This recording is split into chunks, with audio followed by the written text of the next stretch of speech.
Vahai Tejasvina Vaditamastu Ma Vidvishavahai.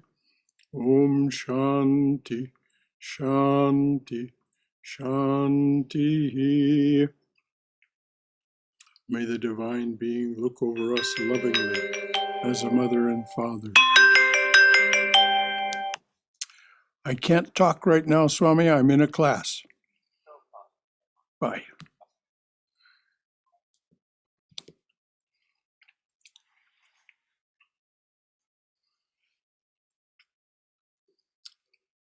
May the Divine Being look over us lovingly as a mother and father. May the Divine Being support and nourish us as a mother and father. May we have the strength and skill to study together the art of spirituality. May no misunderstandings arise amongst us. Om, peace, peace. Peace be unto us and to all beloved beings everywhere. So, good evening, everyone. Welcome to our reading and discussion of Swami Chaitanananda's book, Sri Sarada Devi, Her Divine Play. We're well along in the book. I think we're on page 640. That's right. And the subhead is Caring for and Raising Children.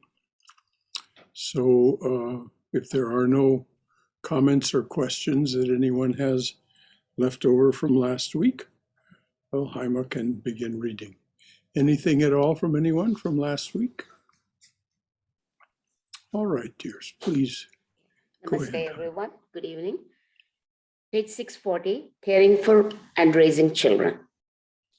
Because Holy Mother was the eldest of her siblings, she had helped her mother raise her brothers and do the housework. When her brothers were married, she looked after her young sister-in-law as if they were her own daughters. When they were pregnant or ill, the mother cared for them.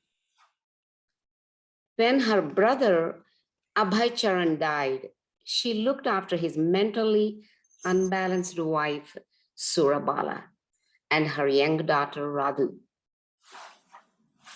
Holy Mother raised Radhu and sent her to school, tried to discipline her, initiated her, took her on pilgrimages, arranged her marriage, and even looked after her child, Bana Bihari. She took the child on her bed and sang lullabies to him. Now, can you imagine? Oh, what a sweet, sweet, sweet thought this is. She definitely The is. Mother of the Universe, Saraswati embodied for our benefit, for our auspicious forward progress, singing lullabies to this tiny child. What a sweet thought. Okay. Similarly, she looked after her other nieces, Nalini and Maku's child, Neda.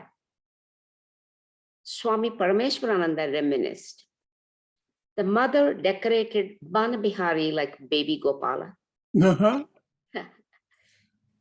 She put collyrium on the edge of his eyelids and a dot of sandal paste on his forehead. And she tied a tuft of hair on the top of his head. She also fed Bana Bihari like baby Gopala. In fact, the child looked like baby Krishna. Because Radhu and her mother, Surabala, were not capable of taking care of the boy, the mother took responsibility for him. She sometimes received her visitors with the child on her lap. Swami Sharadananda recalled, once on the mother's birthday, many disciples and devotees came to Jairambati to pay their respects. They offered flowers at her feet and she blessed them. It was a festive occasion. A feast had been arranged. Some devotees were singing in the parlor, and the mother was cutting vegetables. She then cooked some soup and other things in a small wooden stove for her sister-in-law, Indumati, who had given birth to a child, Vijay, just a few days previously. She was lying in and not feeling well. There were no other women in her household, so the mother had to look after her. A festival was going on celebrating the mother's birthday, but she was unattached like water on a lotus leaf. Once a young monastic disciple cut a finger on his right hand while doing some work in Jairambati. It was difficult for him to eat. He was using a spoon with his left hand and somehow managing. When Holy Mother saw this, her heart melted. She sat near the disciple and fed him with her own hand. As long as it took his hand to heal, the mother fed him as a loving mother feeds her child. So there we are. May the divine being look after us like a mother and father. May the divine being support and nourish us as a mother and father. There she is, actually doing it. The mother of the universe, feeding this boy because he'd cut his finger and he couldn't eat with his hand.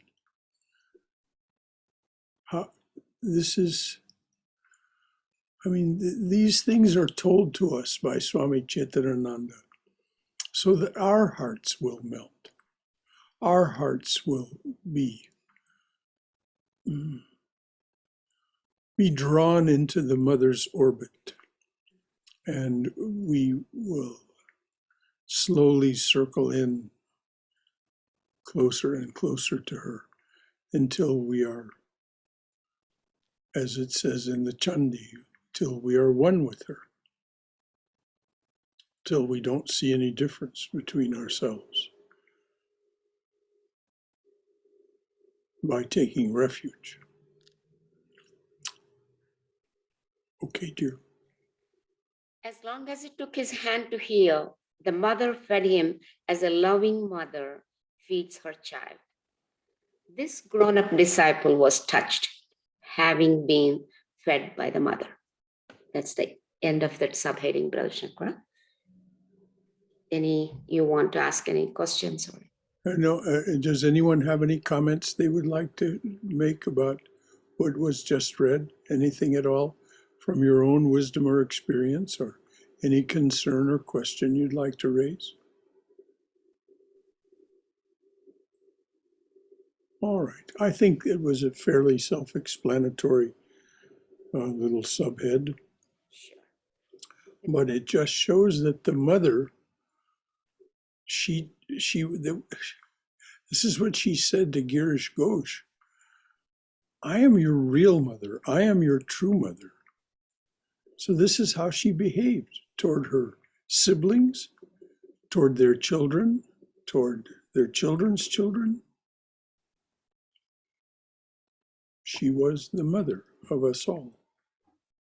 And what we are to understand from everything we're told is that that is no less true now than it was when she left the body in 1920. Brother Shankara, Yes, Sham. I read that most of the Holy Mother's relatives were selfish and busy with their own stuff rather than spirituality. I mean, I don't know whether they even regarded Holy Mother as Mother of the Universe, but they just wanted her to exploit for their own benefits. I mean, that's what I read in the book. Oh, yes, it's in this book, and it's on all the books about Holy Mother's life, that her brothers and sisters were, And did she have sisters? I think not. No, just brothers. I don't remember her having any sisters. I could be wrong. So in any event, as you're absolutely right, Sean. Now, why this was so? It isn't that Mother had any karma, that this was inflicted on her because of her karma. The divine beings, when they come into human form, they have no prarabdha karma, or any other kind for that matter. So this is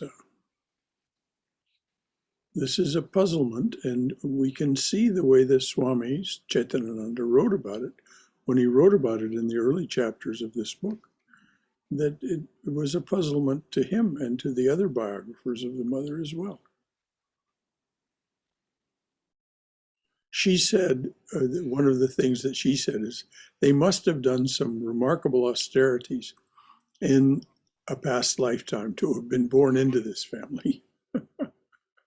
And she was asked if she would be born into that family again, and she said, absolutely not. So,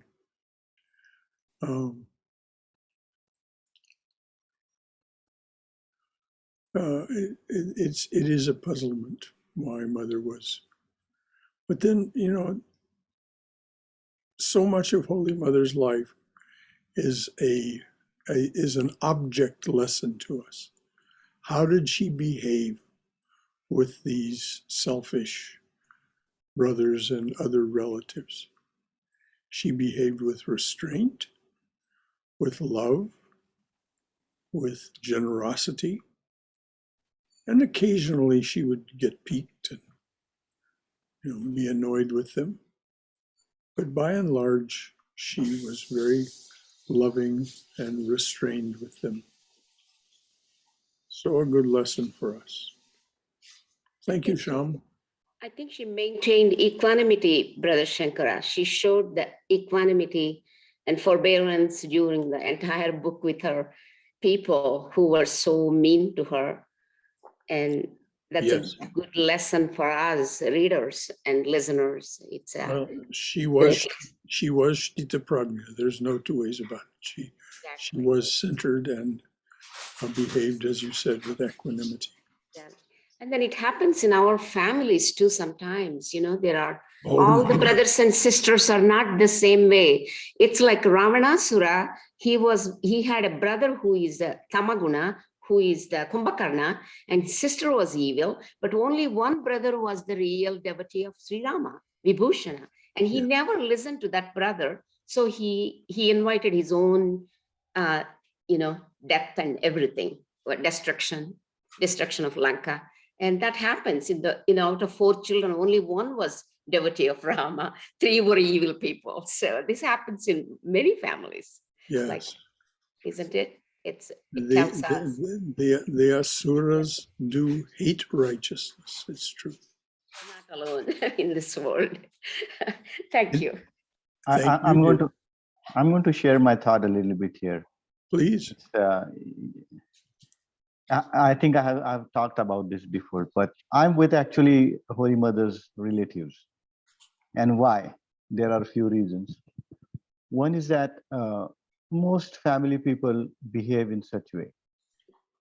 We are not above that. If I would have been, or we all would have been there in that situation, in dire poverty, and when we see a spotlight and some cash coming in and some monetary benefits, then we would have behaved more or less same. Now, I'm not saying that there were some of these exceptions, they were far, and I understand that.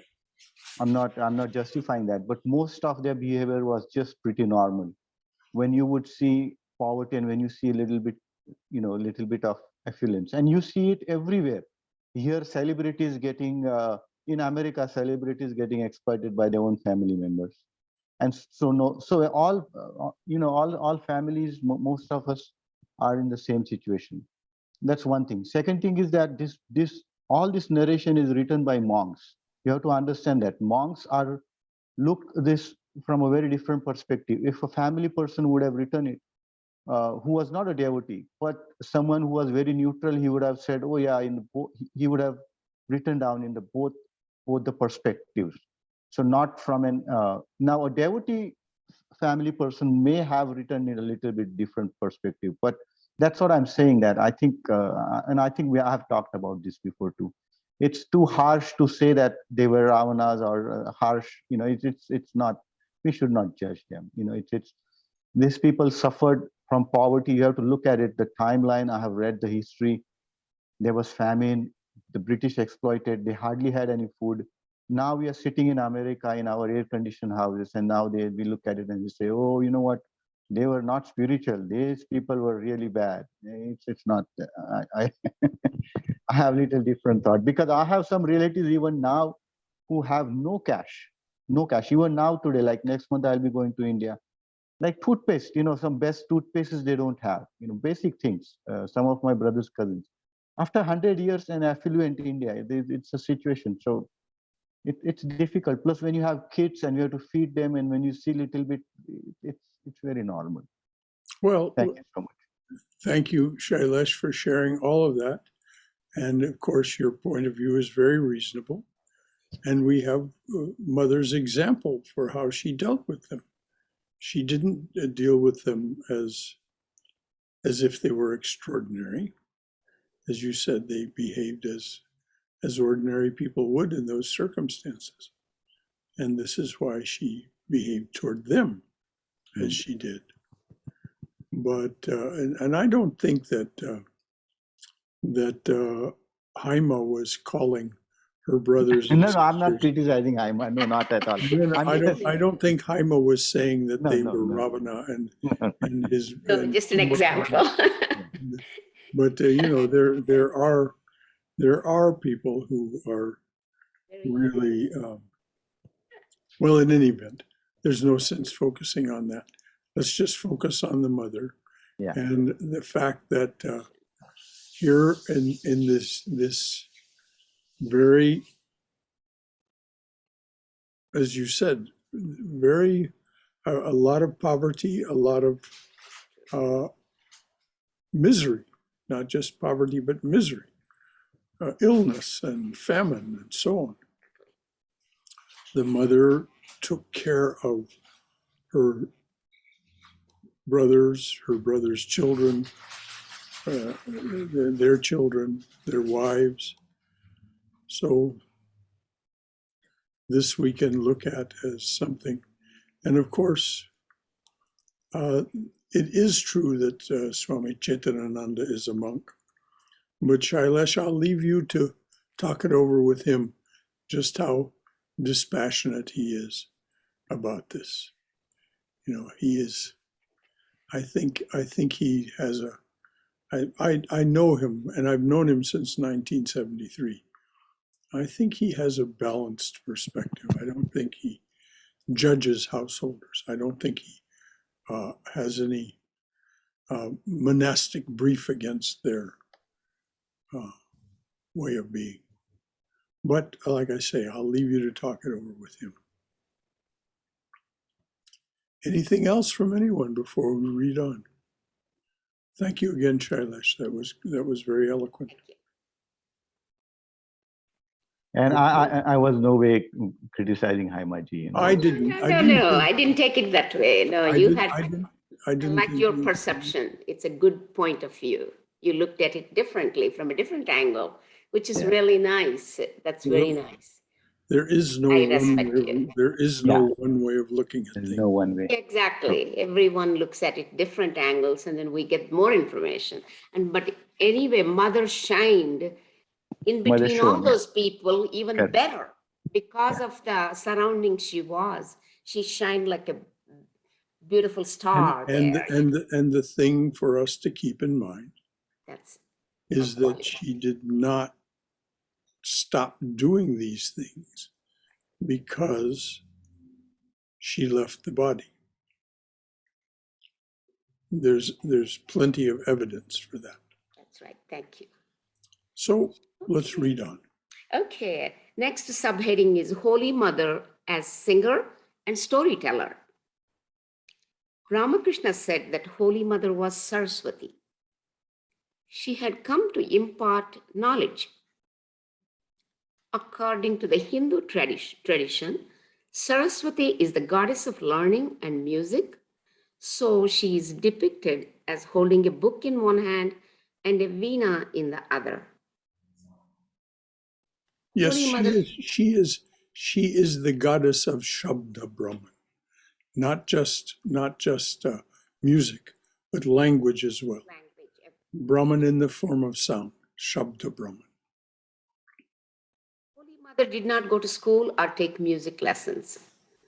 From her childhood, she listened to Baal songs from the Ramayana, songs on Manasa, Tarja, a kind of contest of songs composed extempore, songs from yatras, and kirtan sung for 24 hours at a time.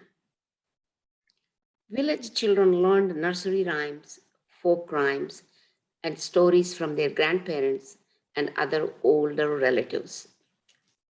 The mother remembered those songs and stories.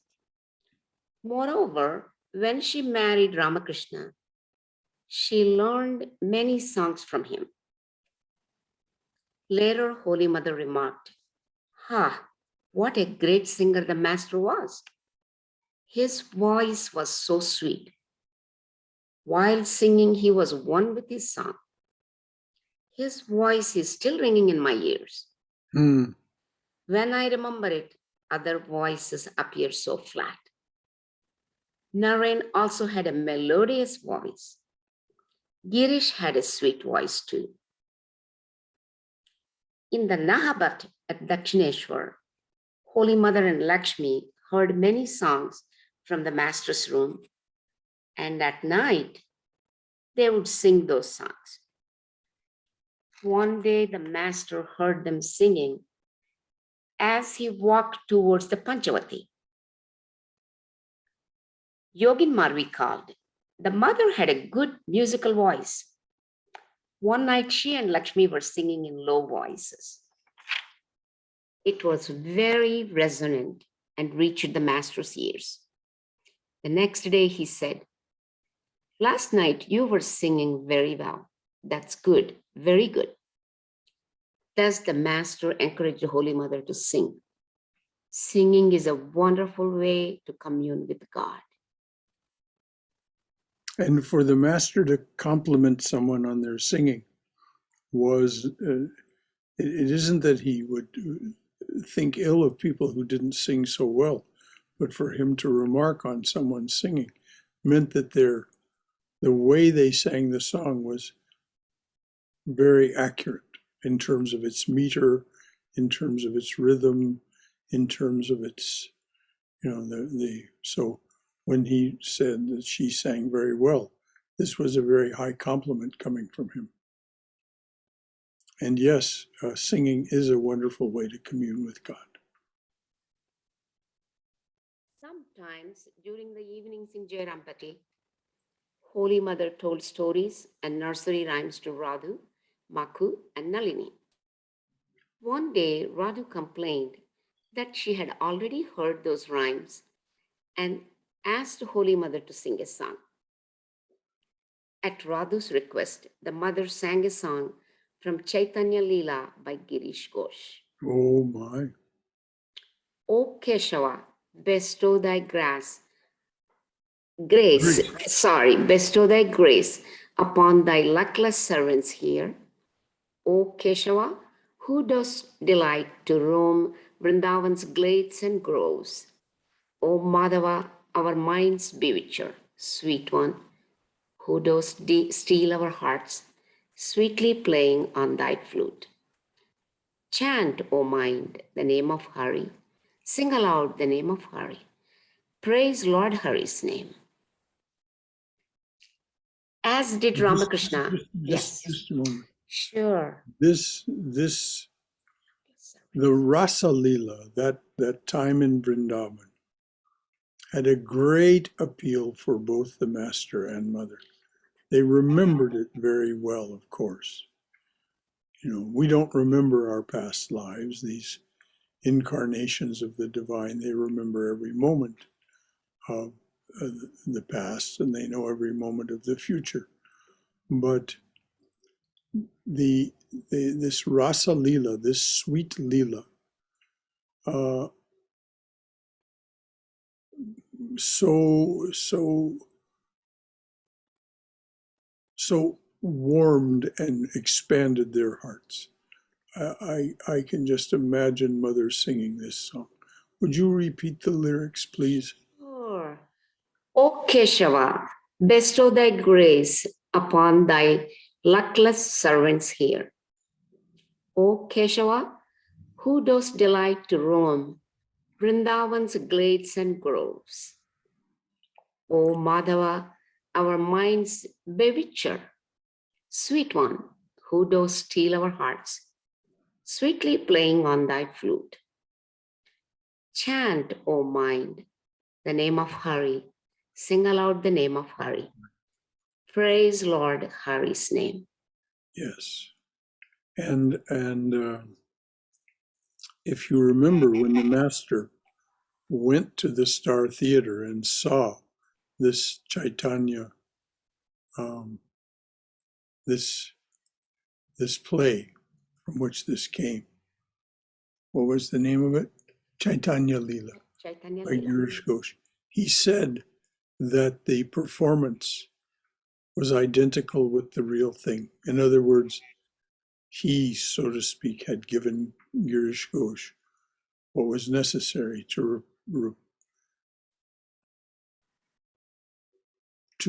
replicate that.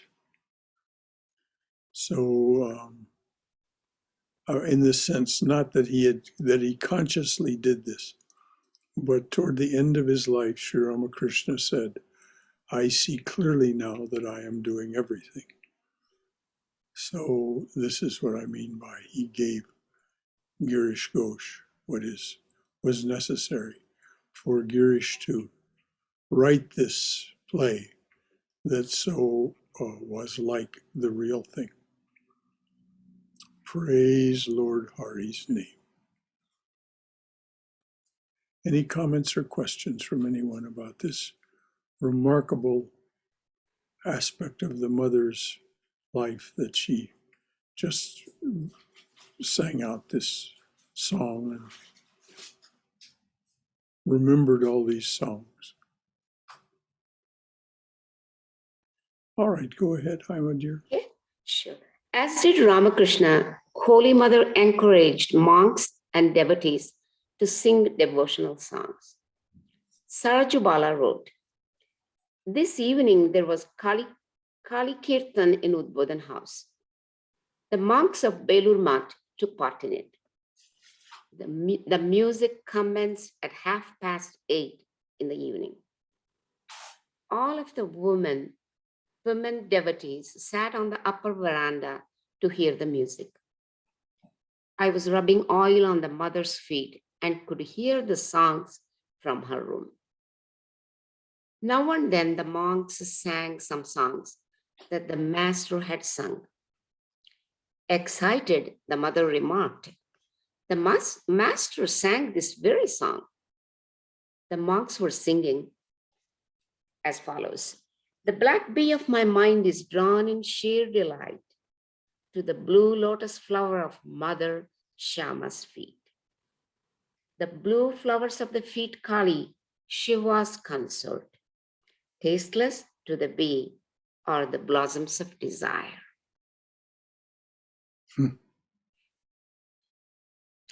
The mother became restless. Tears flowed from her eyes. She said to me, "Come, dear, let us go to the veranda and listen to this song." When the kirtan ended, I bowed down to the mother and returned home. Some evenings after Vespers, Holy Mother sent her attendant to ask Saradananda to sing some songs. He also was a very good singer. He had drums and a tanpura in his parlor downstairs. At the mother's request, the Swami would sing in his melodious voice. as below.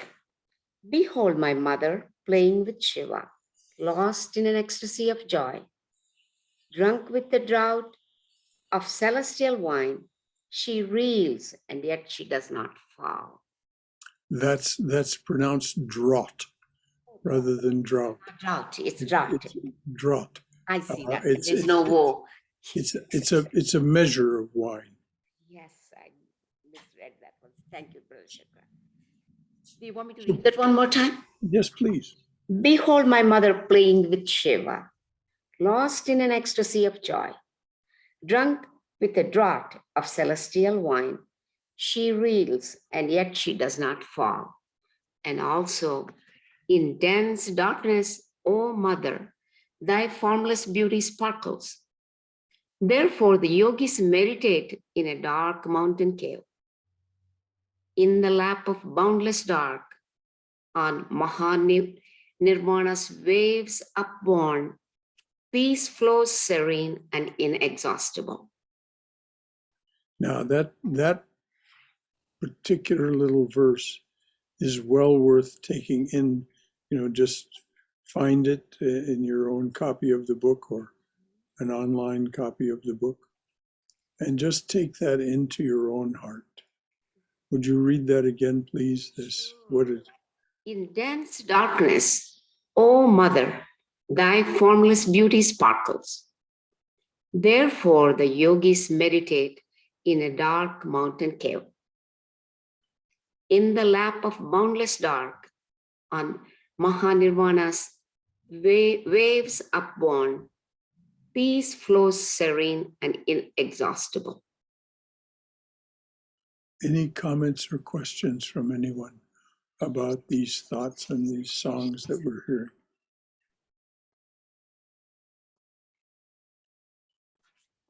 Okay, go ahead, dear. Some mornings, the mother would hum songs after meditation. Swami Ishanananda mentioned that while awakening the master from his night rest, she hummed a couple of lines from a Hindi bhajan. In the morning, the mother Kaushalya awoke Ramachandra, and she asked her son to do good to men, sages and gods. In 1912, when the mother was in Varanasi, Swami Shantananda recorded that the mother sang this song early in the morning as follows.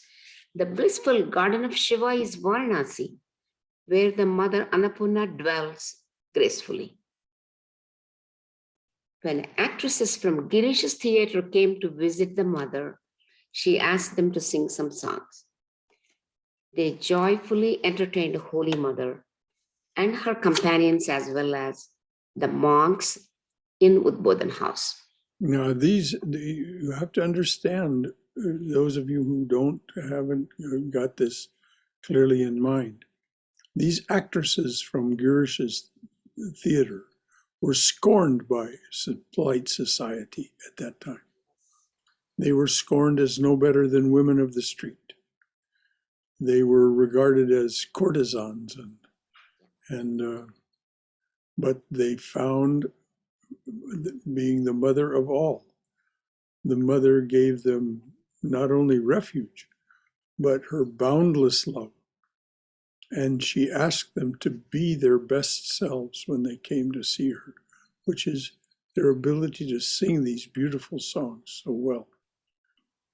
That's why they were part of Girish's theater.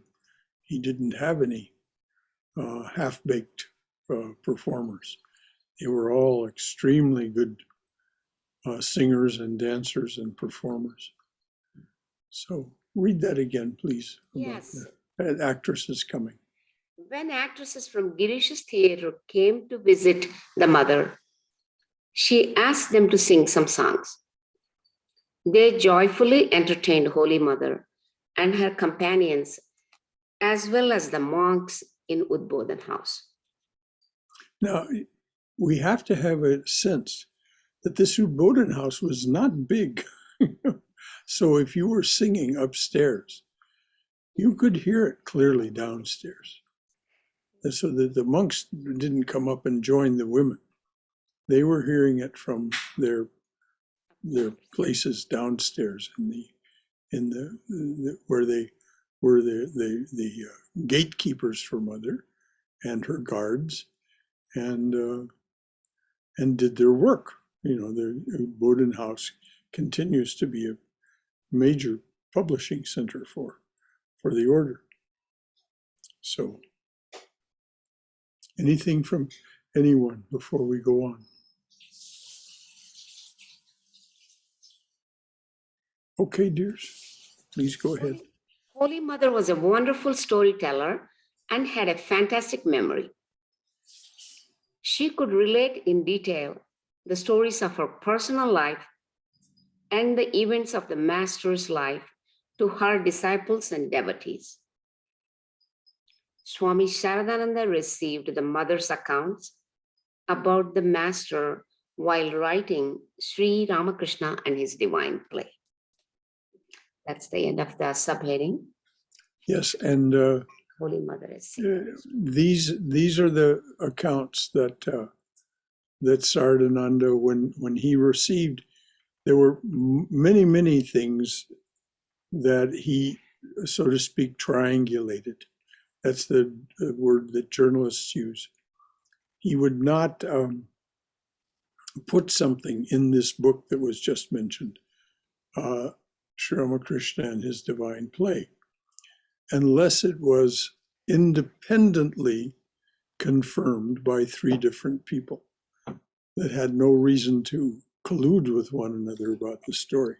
The exceptions to this were the stories that he was told by Mother. When Mother told him about their time in Dakshineshwar and other places, Shampukur, and Kashipur Garden House. He didn't require any further confirmation or triangulation of those stories. He would simply accept the Mother's word for it. Okay. Next subheading is Holy Mother as a householder. As God is neither a monk nor a householder, so Holy Mother was neither a nun nor a householder. She represented both ideals. The most vital things needed to make family life joyful are mutual love and respect, patience and forbearance, detachment and devotion to work, adjustment and forgiveness, selflessness and sympathy, joyfulness and spirituality. I will read this one more time, Brother Shankara. Please do read it and Very profound. slowly, Yes. so that we can assimilate what it is that the Swami is saying. Yes. As God is neither a monk nor a householder, so Holy Mother was neither a nun nor a householder. She represented both ideals. The most vital things needed to make family life joyful are mutual love and respect. So it starts with that. Notice that there is a declension here. There is an order of importance. So mutual respect and love. Patience and forbearance, detachment and devotion to work, adjustment and forgiveness, selflessness and sympathy, joyfulness and spirituality. So this is why there are successful families and unsuccessful families. Some people say, is there any such thing as happy family life? Well, no, there's no such thing as happy family life. Happiness is something that comes and goes. It is something that arises from the gunas. And so we may be happy today and unhappy tomorrow. There may be a week of happiness and then a week of unhappiness. So, and that's why these qualities like patience and forbearance and the ability to adjust, the ability to compromise are so very important. Now, this is not said from ignorance, the ignorance of just being a monastic. Yes, I've spent the last nearly, 12 years as a monastic. But before that, I was a householder in a successful marriage for 47 years. So when I say these things and affirm what is being said by the Swami here, this is from experience. A happy household. Please read this again, Haima. Sure. What is it that, Exactly. and it starts with mutual respect Yes. and love. The most vital things needed to make family life joyful are mutual love and respect, patience and forbearance, detachment and devotion to work, adjustment and forgiveness, selflessness and sympathy, joyfulness and spirituality. Is there anything that anyone would like to add from their own wisdom or experience as a householder? Or any concern or question that you'd like to raise about the practicality of what was just said? That commitment, Brother Shankara. Say it again. Say it again. I would add a I total like commitment. Go ahead. Okay. I like the way it said detachment and devotion. That was what got my attention most, because that balance is so difficult. Sometimes, as a special education teacher, I would think I'm so calm and patient with my students, and when I come home, I'm so not so nice with my own kid, because that attachment brings itself its own problems, and learning that enough detachment is a very fine balance, I felt. Thank you, Omar Parley. Thank you. Yes, when we get home, particularly if we work outside the home, when we get home, we're tired. We're sometimes at the end of our tether. It may have been a very difficult day. And so how difficult it is to be these things that the Swami just listed, to offer up mutual respect and love, patience and forbearance, detachment and devotion, all these things. So,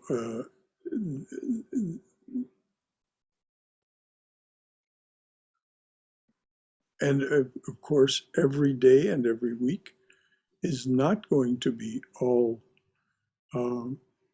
sugar and spice Exactly. and everything nice.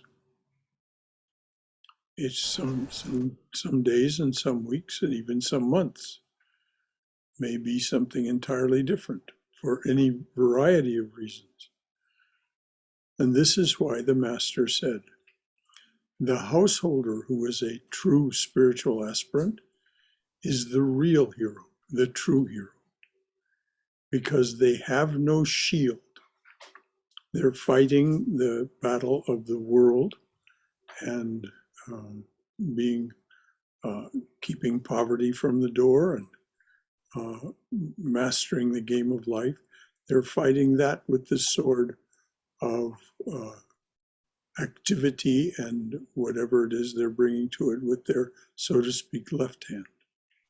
And then they're fighting the battle of the spirit, of spirituality, the struggle of spirituality with their right hand. So they have no hand to hold a shield. There's nothing, they confront life head on, which is why I think Shailesh earlier on this evening spoke with compassion about Holy Mother's relatives that were not always their best selves with the mother.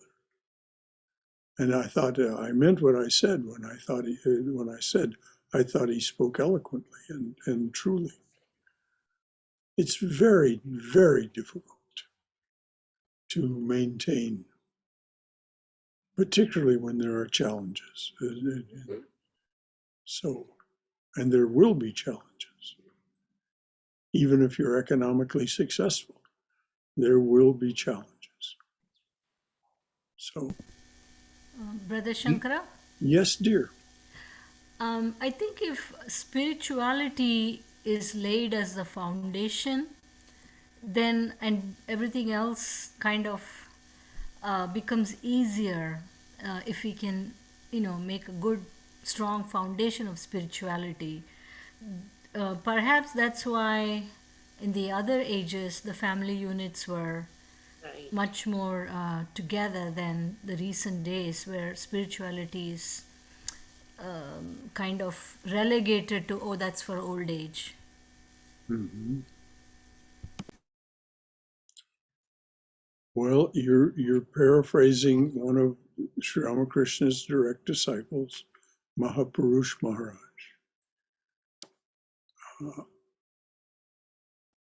When he said, the secret is install God in your heart, and then you don't have to worry about, as you said, foundation of spirituality. It sounded as if you were paraphrasing the Swami.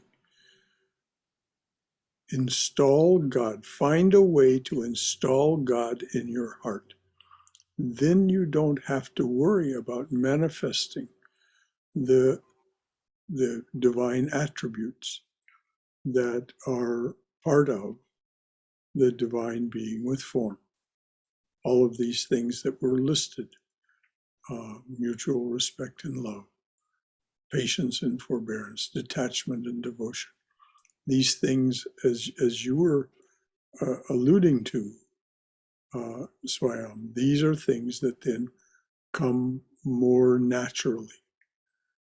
And of course, that's why Mother was like that, because she was completely centered in God being in her heart. As she said, there was a picture of bliss in her heart, the divine presence in her heart that she characterized as a picture of bliss, Pitcher, picture of bliss in her heart.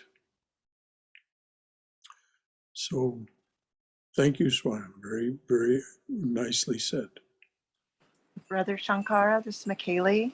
Yes, McKaylee. I really like to work on detachment and devotion to work because I work as a nurse and my patients are pretty critical. And so it's really been a wonderful classroom for me and to apply these principles in my daily life because I have to detach from my patients. Yes, And you have to both serve them and be detached from them. Whoa. yeah. And I like where it also talks about adjustment and forgiveness. And Mhm. this world of Maya is constantly changing. Oh, So yes, we yes, yes. have to adjust. And then others, they may react. And so we have to constantly forgive Yes. to their reactions. Yes. Oh, and people in the hospital. There's a wonderful story about a man who was a columnist for the Los Angeles Times. His name was Jack Smith. This directly relates to what you were saying, Michaeli, about being a nurse. Jack Smith was known as the nicest and most affable of human beings. He loved his wife, his children, his dog.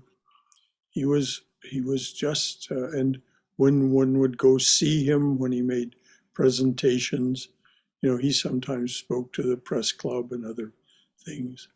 One would go see him, and he was just the nicest of men. Then he had a serious heart attack and was in the hospital. And when he could write again, and he was writing from his hospital bed, he said what a beast he had become. Impatient, critical, demanding. He was absolutely shocked at his own behavior.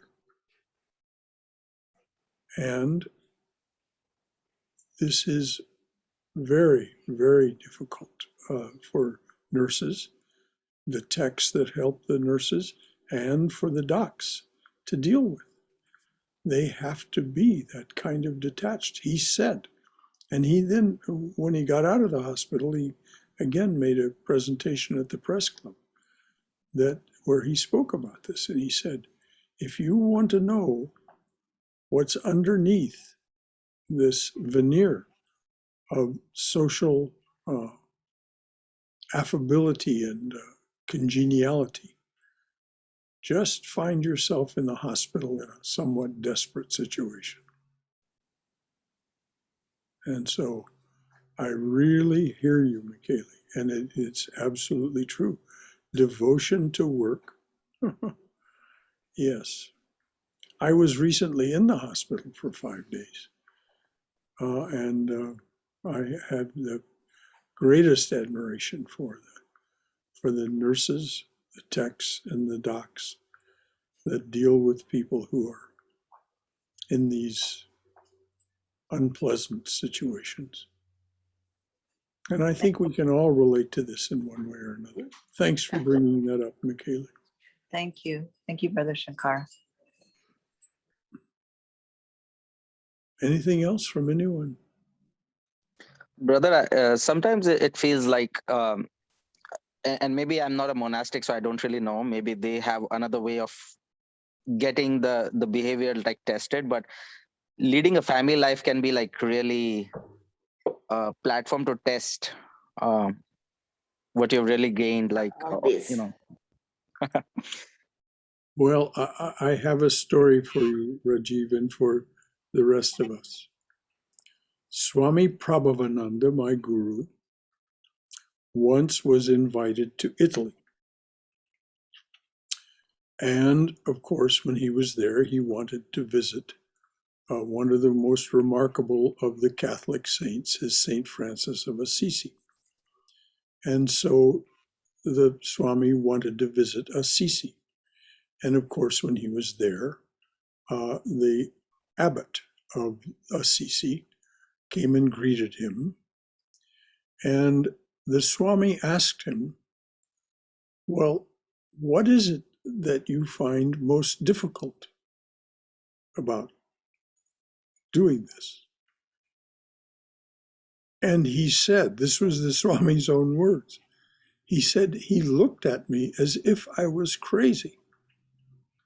He looked at me as if I was crazy. And he said, in English, he said, community life. So those who live in monasteries and convents, they are very much challenged by community life. It is a different kind of family. But believe me, Rajiv, they are challenged.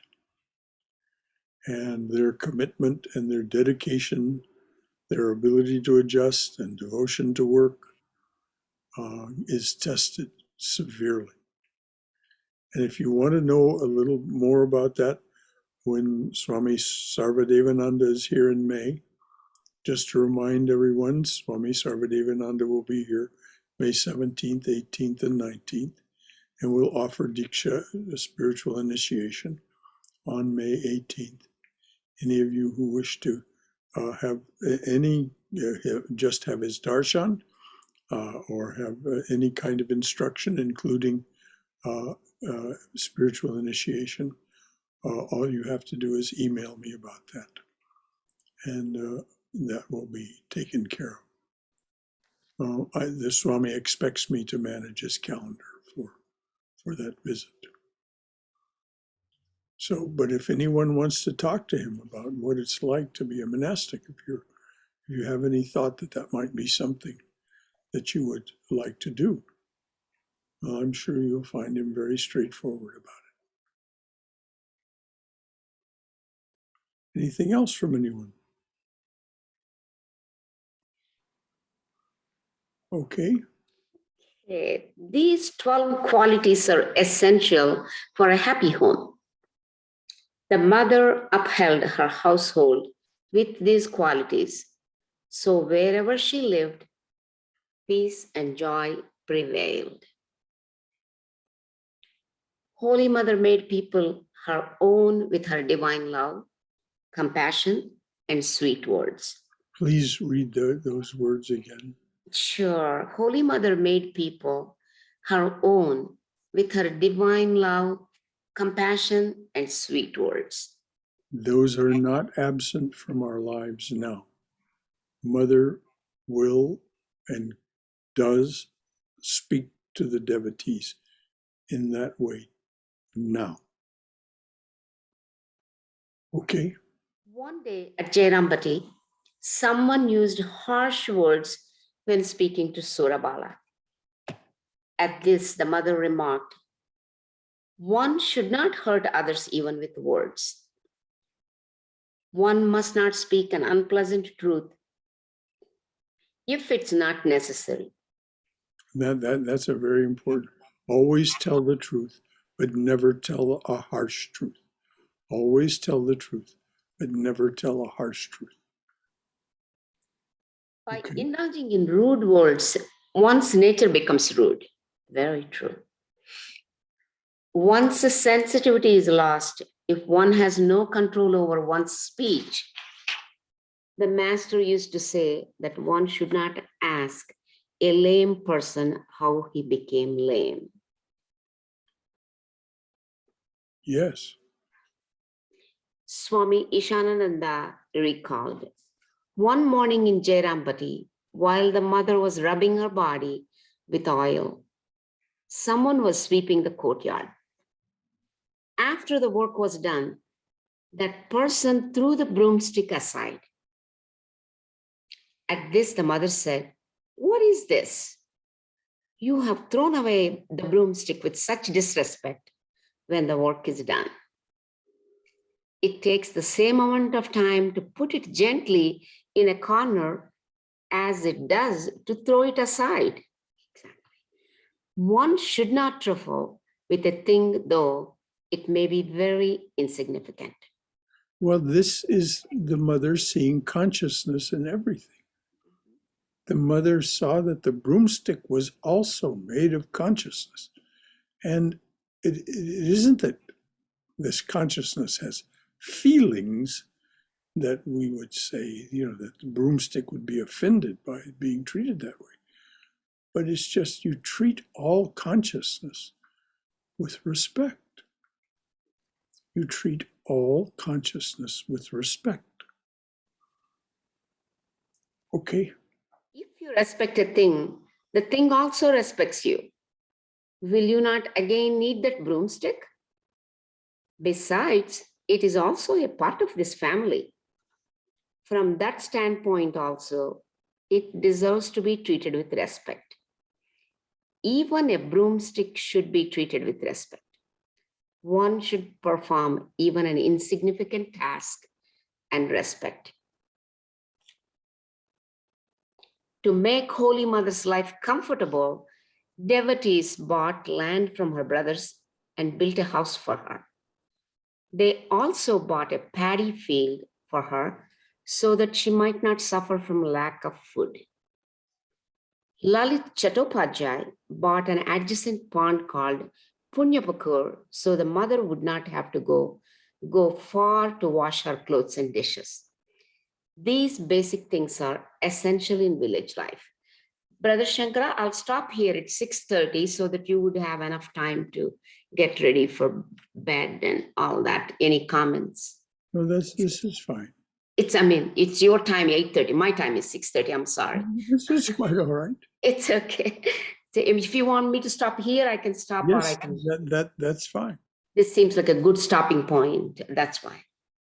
Yes, these things are essential in village life. Yes. Any final thoughts from anyone? And all of you who have contributed this evening, many thanks to you for sharing. Those of you who just contributed by your attention, remember we are one, only one behind the screen. And so what you are feeling and how you are reacting to this and being with it is very much a part of what our experience is, even though we may not be consciously aware of it. It is, if you want to know what I'm talking about, read Swami Vivekananda's talk, The Powers of the Mind. How much we are exchanging, even though we are not aware of it. And time and distance mean nothing. Brother Shankara, Yes, dear. that story about the broomstick was so touching and appropriate, because growing up we used to really take care of things, and now with all this, I guess, abundance, the tendency has become to throw things away. Yes. And what she said was so true, that even the non-living things, even if we don't see the consciousness, if we take care of them gently, then they do last longer. And I just wanted to share this little, it came to my mind. My mother-in-law, when she used to use the restroom, of course, when she had her dementia, that's when I noticed it. But she would even fold the toilet paper. She wouldn't just, pull, and she would fold it and do it so gently. So Yes. somehow I just remembered that. I don't know. It's a beautiful memory. And it is an expression of an inner state of being. I remember so very clearly, my father's father was a builder of houses. And in those days, we're talking about the 1940s and the 1950s, there was not much in the way of power tools. Certainly not the kind of things that we see now. And I remember how gently, I love that word that you used, gently, how gently and with what respect he treated his tools. And he really was very careful and very thoughtful with them, and put them away carefully and treated them with great respect. So just that little side note about this kind of thing. He was a Christian Scientist and a very sincere spiritual aspirant and devotee. So anything else from anyone before we close? All right. Dearly beloved, a flower at your feet for each one who comes to your open door. A flower at your feet for each one who stands by your open door and says, "Come to me, offering to break this world's chain that binds us down to ignorance, suffering, and death. A flower at your feet for each one who takes the path that you have struck through this your jungle world. Om, Amen. Om Shanti, Shanti, Shanti. Peace, peace. Peace be unto us and to all beloved beings everywhere. Jai Shri Guru Maharaj Ji Ki Jai. Durga, Durga, Durga. May we be safe. May we be healthy. May we be cheerful. May we have peace of mind. And may we go forward in the loving and protective embrace of the Divine Being as our Mother and Father. So, any final thought from anyone? All right, dears. For those of you who choose to join us, we'll read and discuss Swami Vivekananda's The Real and the Apparent Man, that talk that he gave tomorrow evening, the discussion of his Jnana Yoga book. And then on Saturday, we talk about, we read and discuss Swami Prabhavananda's interpretation of Patanjali's Yoga Sutras, which was published as the book How to Know God. And then on Sunday, we're having an open forum on Raja Yoga. It's the last Sunday of the month in which we're studying Raja Yoga. And we'll open that session with a guided meditation, which I think you will find very interesting. So in any event, that's what's coming up for the rest of the week. Any final thought or question or concern from anyone? All right, dears. A sweet good night to you. Good night, and thank you, Haima, for reading as always. Oh, you're welcome, Brother Shankara. Thank Thanks, you. everyone. Good night. Good night. And away we go.